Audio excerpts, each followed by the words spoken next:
तर hi hello आणि नमस्कार, मी सोनाली स्वागत करते तुमचं आणखीन एका मिनी व्लॉगमध्ये. तर तुम्ही जे बघताय ना माझ्या हातामध्ये, ते स्टिचिंगसाठी मला कस्टमरचे 2 ब्लाऊज आले होते.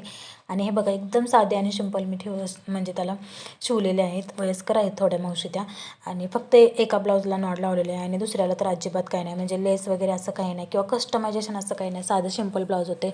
तर तुमच्याकडे या ब्लाऊजला किती शिलाई घेतात मला नक्की सांगा.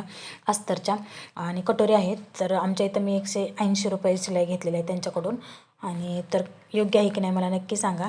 तर आता हे जे किचनमधलं सगळं सामान आहे ना, हे बघितलं ना तर मला कधी कधी खूप वाईट वाटतं, म्हणजे रडायला येतं. ज्यावेळेस 2019ला आम्ही पुण्यामध्ये आलतो लग्न झाल्या मला वाटते नोव्हेंबरमध्ये. त्यावेळेस आमच्याजवळ काहीच भांडी नव्हती, फक्त 4 भांडी होती. अशी एक छोटं पांढरं ठीक असतं ना, त्यामध्ये बसलेली एवढी भांडी होती.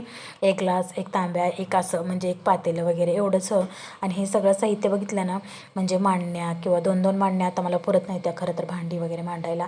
त्याच्यानंतर टी व्ही, मशीन, हे प्रत्येक गोष्ट ना हळूहळू मी खूप कष्टाने घेतलेलं आहे.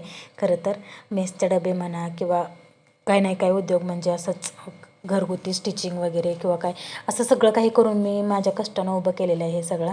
आणि मला खूप वाईट वाटतं ते पाठीमागचं जर दिवस आठवलं ना तर रडायला येतं खरं तर.